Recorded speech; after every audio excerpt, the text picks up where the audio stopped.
Welcome back guys to best training site. আশা করি প্রত্যেকে ভালো আছেন। এই পর্যায়ে কথা বলছি এক্সট্রার ক্লেম নিয়ে। এক্সট্রার ক্লেম অলরেডি লাইভে চলে এসেছে, অর্থাৎ এখন আপনি চাইলে ক্লেম করতে পারবেন। এবং আরও একটা দুঃসংবাদ দিয়ে দিই, সেটা হচ্ছে আপাতত দৃষ্টিতে এক্সট্রার যে প্রজেক্ট আছে এটা একটা স্ক্যাম প্রজেক্ট। এইখান থেকে আপনি খুব বেশি একটা বেনিফিটেবল হবেন না। দুটো বিষয় নিয়ে আলোচনা করার চেষ্টা করব। তো সর্বপ্রথম আমরা দেখি ক্লেমটা আপনি কিভাবে করবেন। আচ্ছা, এইখান থেকে আমরা সরাসরি চলে যাব হচ্ছে এক্সটেরিয়র পেজে, এবং এইখানে আপনি স্টেকিং নামক একটা অপশন দেখতে পাচ্ছেন। আপনি ওয়ালেট দিয়ে লগ ইন করবেন, স্টেকিংয়ে ক্লিক করবেন। আর একটা আপডেট বলে দিই যে এইখানে যেই আপডেটটা বর্তমানে আছে, ক্লেমটা যেটা লাইভ হয়েছে সেটা হচ্ছে ফেজ ওয়ানের। টোটাল দুইটা ফেজ ছিল, একটা হচ্ছে এনএফটি রিলেটেড ফেজ, আরেকটা হচ্ছে বিফ্রেন্ড এআই এবং সোশ্যাল টাস্ক। এই দুইটা ফেজে হয়েছে। যারা প্রথম ফেজে জয়েন করেছিলেন, এনএফটি রিলেটেড কাজ করেছিলেন এবং মোটামুটি অনেক লম্বা সময় ধরেই কিন্তু এক্সটেরিয়র এই আপডেটটা চলেছিল বা এক্সটেরিয়র টেস্টনেটটা চলেছিল। সুতরাং যারা ফেজ ওয়ানে পয়েন্ট পেয়েছেন তারা এখন এখান থেকে ক্লেম করতে পারবেন। ওকে, তো এখানে ক্লেম করার জন্য আপনাকে যেটা করতে হবে, এখানে ফেজ ওয়ানে আপনি জাস্ট আপনার অ্যাড্রেসগুলো চেক করে নেবেন যে কোথায় বা কোনটা দিয়ে আপনি এখানে জয়েন করেছিলেন। তারপর এইখানে আপনি পাবেন হচ্ছে এক্সট্রা অ্যাভেলেবেল টু ক্লেম। আমরা ফেজ টুতে জয়েন করেছিলাম, ওয়ানে আমরা জয়েন করিনি, যার জন্য এখানে 0 0 দেখাচ্ছে। এবং এইখানে আপনার পয়েন্টটা দেখাবে যে আপনি কত পয়েন্ট টোটাল গেইন করেছেন, এবং এইখানে আপনার অ্যাভেলেবেল ক্লেম দেখাবে। আর এখানে স্টেকিংয়ের একটা পার্সেন্টেজ আছে। যদি আপনি 100% স্টেক করেন ফর 360 ডেজ, তো আপনি 300% বোনাস পাবেন।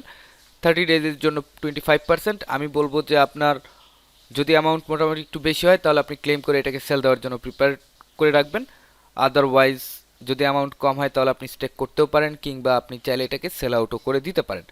ওকে ফাইন, তো এটা গেল প্রথম আপডেট যে কিভাবে আপনি ক্লেম করবেন।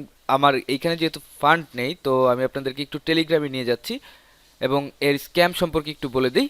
মোটামুটি এরা ভালো পরিমাণ অ্যামাউন্টের ফান্ড রেজ করেছিল, অ্যাবাউট 40 বা 80 মিলিয়ন মতো ইউএসডি তারা রেজ করেছিল ফান্ডিংয়ের মাধ্যমে। তো এখন দেখেন অ্যালোকেশনটা কেমন দিয়েছে। একজনের ফেজ ওয়ানে মাত্র 3টা এক্সটেরিও পয়েন্ট ছিল। তো আমরা প্রথমে ভেবেছিলাম যে যারা আমরা ফেজ টুতে জয়েন করেছি তারা অ্যাটলিস্ট 1:1 রেশিওতে পেমেন্ট পাবো, অর্থাৎ প্রতি 1 পয়েন্টের বিপরীতে একটা করে এক্সট্রা টোকেন আমরা পেতেই পারি, এরকম আশা আমরা করেছিলাম। কিন্তু ফেজ ওয়ানে যারা এনএফটি রিলেটেড কাজ করেছিল, যেখানে যারা ইনভেস্ট করেছিল, তারা যে রেশিওটা পেয়েছে সেটা হচ্ছে 13:1, অর্থাৎ প্রত্যেকটা 13 পয়েন্টের বিপরীতে একটা করে পয়েন্ট তারা পেয়েছে। আমি আপনাকে আরও কিছু স্ক্রিনশট দেখাই, একটা বড় স্ক্রিনশট দেখাই, একটু অপেক্ষা করুন। আচ্ছা, এইখানে আপনি দেখতে পাচ্ছেন এক্সট্রা অ্যাভেলেবেল টু ক্লেম, তার পয়েন্ট ছিল 7298, এবং সে ক্লেম করতে পেরেছে মাত্র 544.40টা, অর্থাৎ 13:1 রেশিওতে দেওয়া হয়েছে, যেখানে সে মাত্র 544টা এক্সট্রা ক্লেম পেয়েছে।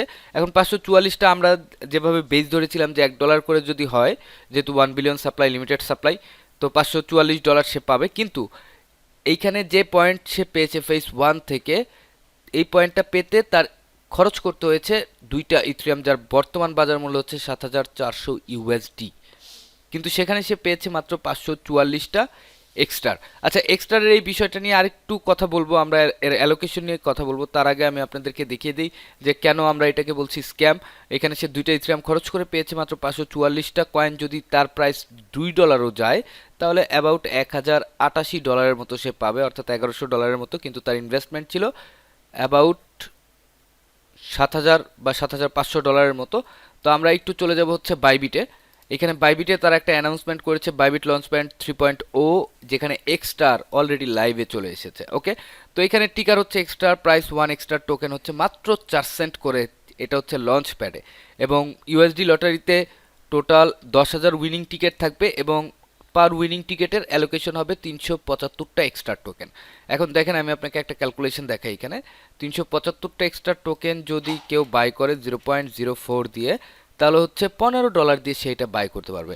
কিন্তু যেই স্ক্রিনশটটা দেখালাম, যার 7300 পয়েন্ট ছিল, সে পেয়েছে মাত্র 544টা টোকেন। অর্থাৎ টোটাল এখানে ইউএসডিটি যে লটারি আছে, এখানে 3.75 মিলিয়ন টোকেন তারা দিবে, এবং টোটাল পুল হচ্ছে 7.5 মিলিয়ন এক্সট্রারের, যেখানে মাত্র 4 সেন্ট করে ইউজাররা কিনতে পারছে। এখন আপনি চিন্তা করতে পারেন যে একটা এক্সট্রা টোকেনের প্রাইস কত হতে পারে। যদিও 1 বিলিয়ন লিমিটেড সাপ্লাই হিসেবে আমরা $1 ধরেছিলাম, কিন্তু এদের এই প্রাইসটা দেখার পর সেই $1 মার্কেটে টিকবে কিনা সেটাই কিন্তু এখন সন্দেহের বিষয়। আচ্ছা, আরেকটা কথা বলে দিই, যে এখানে প্রাইস যতই হোক, আমি একটা আশার কথা বলছি বর্তমানে। এদের যে টোকেনমিক্স ছিল, আমি একটু দেখাই আপনাদেরকে। আচ্ছা, এখানে আমরা টোকেন অ্যালোকেশনের পেজে চলে এসেছি এক্সটেরিয়র ওয়েবসাইট থেকে।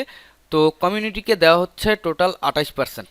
1 বিলিয়ন সাপ্লাইয়ের 28%, অর্থাৎ 280 মিলিয়ন টোকেন তারা সাপ্লাই হিসেবে দিবে। এবং এর ভেস্টিংটা যদি আপনি দেখেন, 20 মিলিয়ন ফুললি আনলকড অ্যাট টিজি, অর্থাৎ টোকেন জেনারেশন ইভেন্টে 20 মিলিয়ন টোকেন আনলক হবে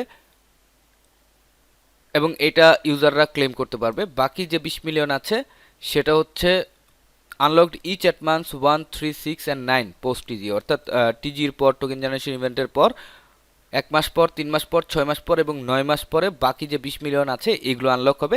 এবং রিমেইনিং অর্থাৎ আরও 240 মিলিয়ন টোকেন, এটা 4 ইয়ারের ভিস্টিং হবে 12 মাসের পর পর, টোটাল 4 বছরে। তো এইখানে এখনও আমরা টেলিগ্রামে কোনো রকম নিউজ বা অ্যানাউন্সমেন্ট পাইনি যে আসলে এদের ভেস্টিংটা কী বা ভেস্টিং পিরিয়ডটা এরা কী রেখেছে।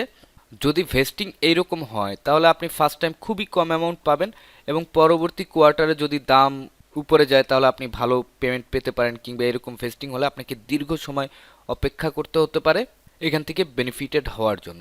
যাই হোক, দেখা যাক কি হয়, কি অ্যানাউন্সমেন্ট আসে, সেটার আপডেট আমরা দিয়ে দিব। এবং আমরা যারা ফেজ 2-তে জয়েন করেছিলাম তারা আমরা ক্লেম করতে পারবো আগামী 14 তারিখ।